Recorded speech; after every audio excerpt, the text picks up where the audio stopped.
सच है कि 2019 के पश्चात समता, न्याय, जवाबदेही, निष्पक्षता और पारदर्शिता स्थापित करके जम्मू कश्मीर को विकसित राज्यों की लीग में पहुंचाने का प्रयास तेज गति से किया जा रहा है। जम्मू कश्मीर कभी आतंकवादियों का हॉटस्पॉट था, आज वो टूरिज्म और तरक्की के हॉटस्पॉट के रूप में जाना जाता है। यहाँ बच्चे बैठे हुए हैं, रोज पड़ोसी मुल्क की कॉल पर स्कूल और कॉलेज बंद हो जाते थे, आपको पढ़ने का अवसर नहीं मिलता था। अब वो दिन खत्म हो गए हैं जब किसी की कॉल पर स्कूल, कॉलेज और व्यापार बंद होगा यहाँ पर। और मैं बच्चों से कहना चाहता हूँ कि आप ही आने वाले भारत के और जम्मू कश्मीर के भविष्य हो, इसलिए आप अच्छे ढंग से पढ़ें, आपकी पढ़ाई अच्छे से चले और आने वाले दिनों में, आज आप अमृत काल में हैं, जब देश आजादी का अमृत महोत्सव से बाहर निकलकर शताब्दी वर्ष मनाए, तो इस भारत का नेतृत्व आप करें। आपके नेतृत्व में भारत दुनिया की सबसे बड़ी अर्थव्यवस्था बने, इसके लिए आवश्यक है अमन, चैन और शांति। बिना शांति के, बिना अमन चैन के विकास के काम नहीं हो सकते। ये बात सबको अपने जहन में रखनी चाहिए। पिछले साल आपको मालूम है कि 1,88,00,000 टूरिस्ट जम्मू कश्मीर आए थे। मैं आपको एक बात कहना चाहता हूं, इस वर्ष ये संख्या 2 करोड़ से ज्यादा बढ़ने वाली है। आप सब जानते हैं कि 150 दिन पहले हड़ताल के होते थे। हर साल 1 जनवरी को बकायदा हड़ताल का कैलेंडर जारी किया जाता है। अब 365 दिन जनजीवन सामान्य रहे, बिजनेस, स्कूल, कॉलेज और यूनिवर्सिटी सुचारू रूप से चलें, इसकी हर कोशिश की गई है और इसमें सफलता भी मिली।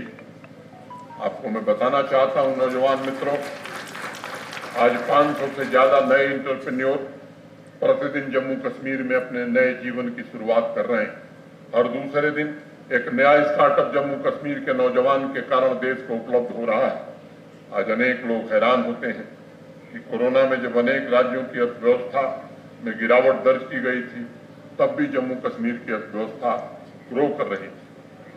मैंने बताया आपको कि इंडस्ट्रियलाइजेशन की मुहिम में देखें, बड़े कम समय में हमें अनेक इन्वेस्टमेंट के प्रपोजल प्राप्त हुए और आज जमीन पर 24,000 करोड़ से ज्यादा के काम चल रहे हैं। मैं आपको भरोसा देना चाहता हूं कि अगले 2 वर्षों में न्यूनतम 75,000 करोड़ का इंडस्ट्रियल इन्वेस्टमेंट जम्मू कश्मीर में जमीन पर उतर जाएगा। अब केवल देश में नहीं बल्कि बाहर के देशों के लोगों की भी रुचि है। एग्रीकल्चर इंडस्ट्री में आज जम्मू कश्मीर देश की नई संभावनाओं का प्रतिनिधित्व कर रहा है। एप्पल, वॉलनट, चेरी, आलमंड, ये सबसे बड़े प्रोड्यूसर हम हैं। कृषि हॉर्टिकल्चर सेक्टर में बुनियादी ढांचा तैयार करने के लिए 5,013 करोड़ की लागत से हॉलिस्टिक एग्रीकल्चर तथा एलाइड सेक्टर डेवलपमेंट प्लान के तहत 29 बड़े प्रोजेक्ट हम इम्प्लीमेंट कर रहे हैं। बड़ा ध्यान आ रहा है, जितने पैसे खर्च करके 2019-20 में हमने 9,229 प्रोजेक्ट पूरे किए थे, आज 92,560 प्रोजेक्ट हम पूरे कर रहे हैं। माने हमारी प्रोजेक्ट पूरा करने की रफ्तार 10 गुनी हो गई और एक एक पैसे का हिसाब आज उपलब्ध है, लोग देख सकते हैं। लोगों के जीवन स्तर को बेहतर बनाया जा सके, जर्जर इंफ्रास्ट्रक्चर को मजबूत किया जा सके। आज 1.5 लाख करोड़ रुपए से ज्यादा के हाईवे और टनल के प्रोजेक्ट जम्मू कश्मीर में चल रहे हैं। भाग्य है कि लंबे समय के इंतजार के बाद भारत को नेशनल एजुकेशन पॉलिसी 2020 मिली। लंबे समय से देश को इंतजार था। अभी ऐसी पॉलिसी है मित्रों, मैं मानता हूं कि इसमें सामर्थ्य है देश की तकदीर को बदलने का। और एक बात आप समझिए कि भारत जब सोने की चिड़िया था, तो सोने की चिड़िया इसलिए नहीं था। दुनिया की जीडीपी में हमारा योगदान एक समय था जब 25% हुआ करता था।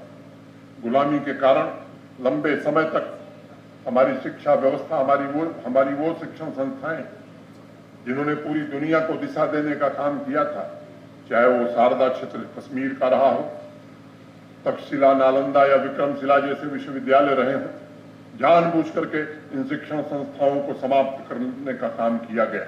और इसके कारण शोध में, रिसर्च में जो काम हम कभी पहले किया करते थे, हमारी वो क्षमता खत्म हुई। देश का सौभाग्य है कि हमें NEP 2020 के रूप में एक ऐसी चीज मिली जिसमें ताकत है पूरी दुनिया में भारतवर्ष को फिर से उस स्थान पर पहुंचाने की जहां भारत कभी गौरव से रहा करता था।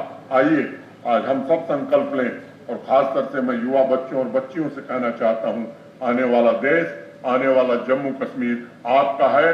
आइए संकल्प लीजिए, ये देश आजादी का शताब्दी वर्ष मनाएगा तो दुनिया की सबसे ताकतवर अर्थव्यवस्था और सबसे मजबूत देश भारत बनेगा।